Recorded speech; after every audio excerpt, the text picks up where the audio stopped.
never believed in haunted places. Not really. I used to laugh when people said their houses were cursed or that something evil lived in the dark.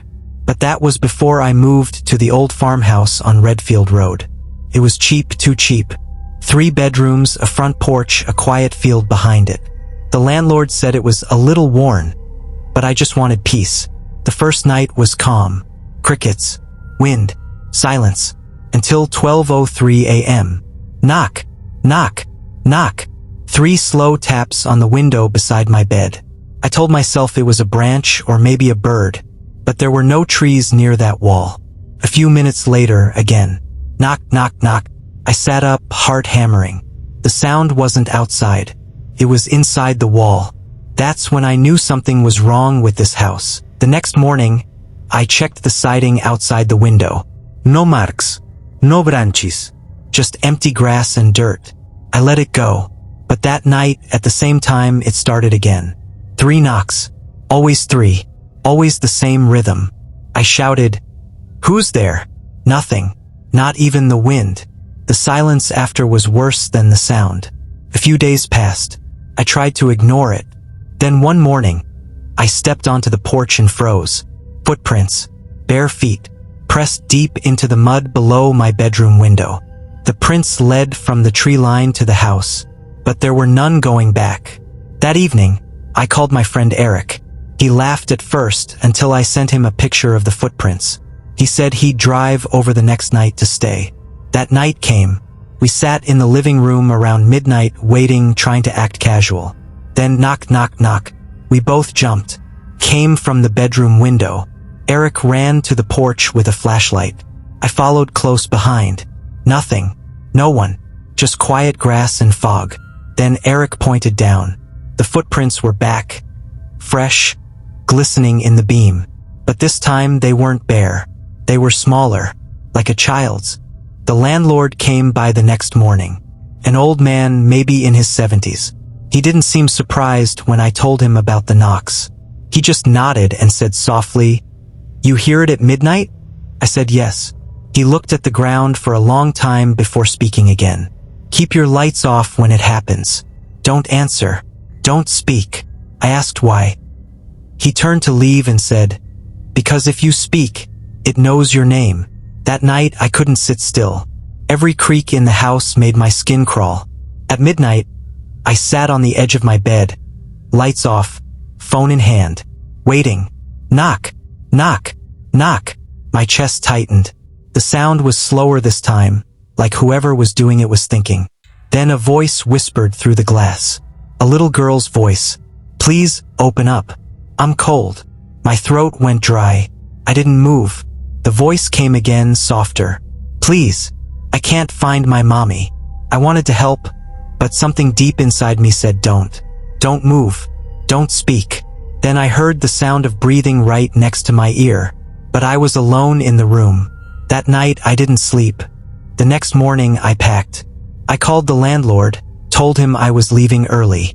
He didn't argue, just said, "Lock the door before you go." Eric came to help me load my things. By late afternoon, the truck was full. I left the key on the kitchen counter and slammed the door behind me. We stayed in a cheap roadside motel that night, maybe 5 miles away. I finally felt calm. Around midnight, I woke up to use the bathroom. As I passed the window, I froze. Someone was standing outside in the parking lot. A small figure. A little girl in a white dress. Facing my window. I whispered Eric's name, but he was fast asleep. When I looked back, the girl was gone. I tried to convince myself it was a dream, but when I went to the truck the next morning, the passenger window had 3 tiny handprints. Perfectly clear. Couldn't shake it. The knocking. The footprints. That voice. I told myself it would fade, that it was tied to that house. But 2 weeks later, it followed me. It was raining that night. I had moved into a small apartment across town.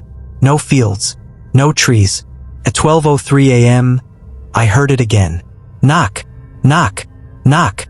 This time on the hallway door. My stomach dropped. I sat perfectly still, listening. Then came the voice. "Please, open up." Same tone. Same childlike whisper. But closer now. I backed away from the door, whispering, "Go away!" Silence. For a few seconds, I thought it was over.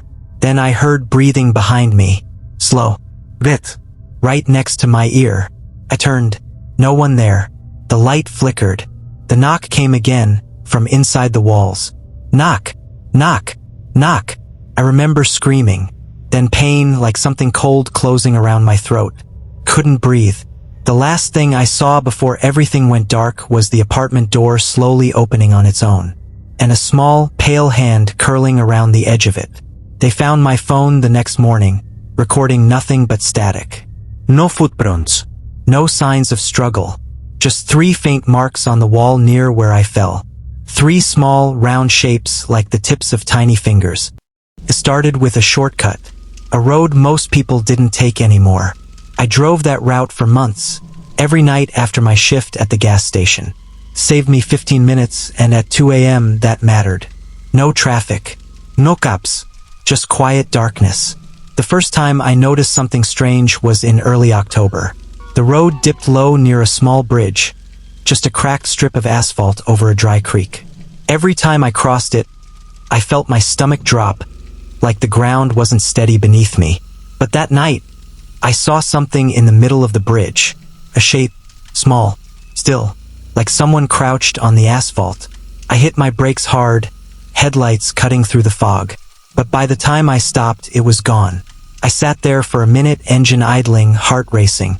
No animals, no people, just wind moving through the tall grass. I told myself it was a stray dog.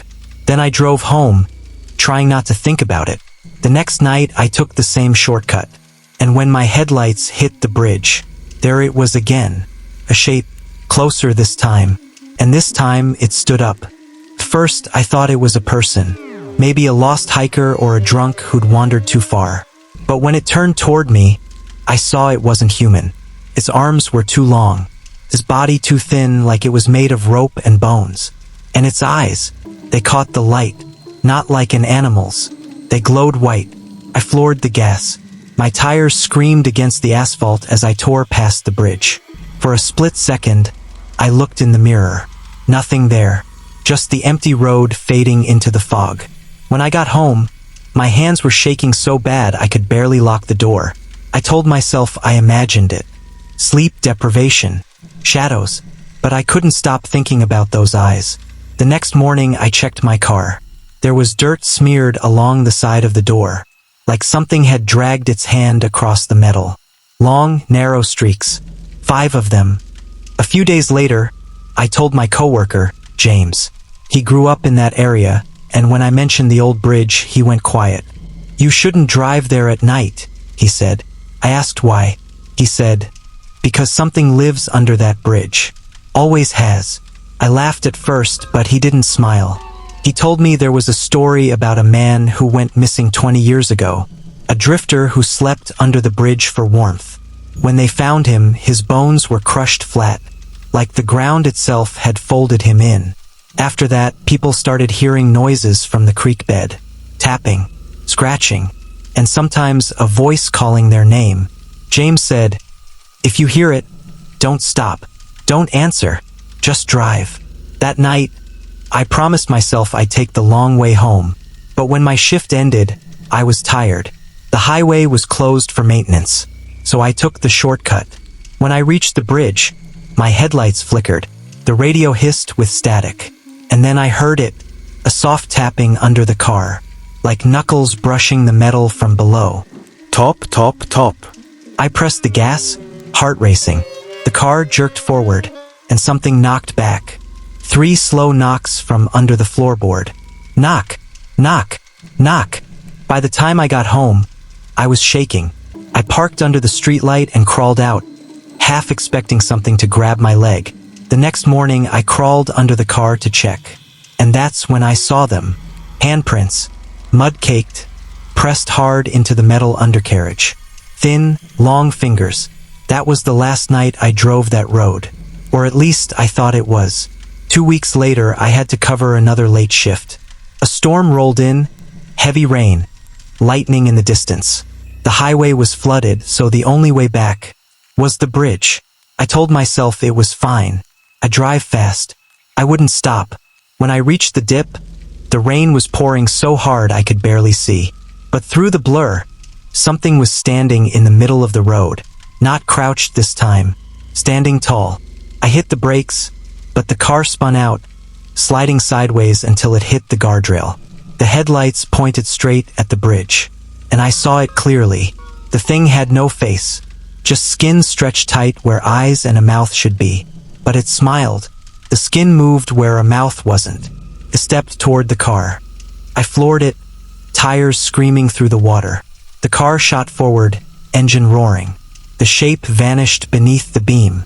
But as I passed over the bridge, I heard it again. Knock, knock, knock. This time from inside the car. Behind me, I didn't look. I just kept driving.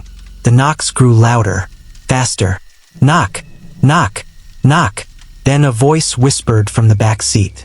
"Lo, Bit," said my name. Ryan. My chest froze. I swerved, headlights cutting through rain. Then I saw something move beside me. In the mirror, a pale hand reaching up from the floor behind my seat. I slammed the brakes. The car spun, crashed through the guardrail, and plunged off the side of the bridge. Cold water, darkness, silence. They found the car 2 days later in the creek bed. The driver's seat was empty, the door locked from the inside. Only one thing was written on the fogged windshield. 3 crooked lines, dragged by muddy fingers. Knock, knock, knock. I moved into the building because it was quiet. Old, but quiet. Only 6 apartments, 3 on each floor, all facing the same narrow hallway. I was in 3B. To my left was 3A, door always closed, curtains drawn. I never saw who lived there. The landlord told me it was an older woman named Mrs. Keene. She keeps to herself, he said. Pays on time. Don't bother her. She won't bother you. That sounded perfect to me. The first week was fine. Work, home, sleep, until one night around midnight when I heard a soft sound from the other side of my wall. A tapping, steady, slow, like a fingernail on plaster. Top, top, top. It went on for almost 10 minutes, then stopped. I didn't think much of it, old walls, maybe pipes. But the next night it came again. Always around 12:15 a.m. Same rhythm, same spot on the wall. I knocked back once, half joking. The tapping stopped immediately. Then, from the other side, a voice whispered, so faint I almost thought I imagined it. "Are you awake?" The next morning, I asked the landlord about Mrs. Keene. He said she was fine, but keeps strange hours. When I asked what that meant, he shrugged. Some folks don't sleep much when they get old. That night, I stayed up just to see if it would happen again. At 12:15, it did. Top, top, top. Then the same whisper. "Are you awake?" I froze. The voice sounded like it was inches away, right through the plaster. I said softly, "Yeah." A pause. Then, "Could you help me?" I dropped something. I hesitated. Her tone wasn't weak or frightened. It was calm. Too calm. I said, "Sure," and walked out to the hallway. The light above flickered. Mrs. Keene's door 3A was closed. I knocked once. No answer. "Mrs. Keene," I said. "It's your neighbor. You said you dropped something?" Silence. Then, from inside the apartment, 3 knocks answered. Slow, deliberate. Knock, knock, knock. I backed away. Something about the rhythm felt wrong. Too steady, like a pattern. The next morning, the hallway smelled strange. Faint at first, sweet, metallic like old fruit. By the afternoon, it was stronger. I told the landlord, and he said he'd check it out. Later that night, I came home from work and saw his flashlight through the crack of 3's door. He looked pale when he stepped out. "Everything all right?" I asked. He nodded, but his hands were shaking. "Don't worry about it. Just stay in your place tonight. Okay?" That was all he said. At 12:15, the tapping started again. But this time, it wasn't against the wall. It was coming from inside my closet. I stared at the door, frozen. The sound was soft but clear. Top, top, top. Then that same whisper. right behind the wood. Could you help me? I dropped something. I ran out, locked the door, and didn't go back until morning. When I finally did, the closet smelled like rot. And inside, I found a small piece of plaster on the floor, with 3 fingernail marks scraped into it. I confronted the landlord the next morning. I demanded to know what was happening in 3A. He looked exhausted. He said, "There's no one in 3A. I thought he was joking, but he wasn't. He told me Mrs. Keene had died 2 months before I moved in. Natural causes. The unit hadn't been rented since." I didn't believe him. I said, "I've heard her. I talked to her." He just shook his head. "I never said she was gone," he whispered. Then he handed me a set of keys. "If you don't believe me, see for yourself." That night I did. Around midnight, I stood in front of 3A, heart pounding. I unlocked the door. The hinges creaked as it opened. The air inside was freezing. The apartment was bare. No furniture, no lights, no smell of life. But on the far wall, right where my bedroom shared space with hers, there were marks. Long, deep scratches in the plaster, and written in shaky letters above them, "Help me find my hand." I stumbled back and ran out, dropping the keys. I didn't sleep, didn't eat. I just sat in my apartment, waiting for the night. At 12:15, the tapping started again. But this time, not from the wall, from the floor. Top, top, top. Then came the whisper, from right below my bed. "Could you help me?" I dropped something. My throat went dry. I whispered, "What did you drop?" Silence. Then, "My hand." I jumped up, ran for the door, but it wouldn't open. The lock jammed, the handle frozen. The tapping grew louder, faster, all around me, walls, floor, ceiling. Then the smell hit me again, sweet and rotten. The closet door creaked open on its own, and in the dark gap, something pale moved inside. A hand, thin, gray, crawling across the floor toward me. The fingers bent wrong, bones cracking as it dragged itself forward. I backed against the wall, screaming. The hand stopped at my feet. Then something cold and wet brushed my ankle. A whisper filled the room, soft and close. "Thank you." The lights went out. They found me 3 days later. The door was still locked from the inside. The room smelled of decay. No one could explain the deep scratches all over the walls, or why my right hand was missing. In the closet, they found one thing pressed into the wood. A single bloody word, written with fingers that weren't mine. Found.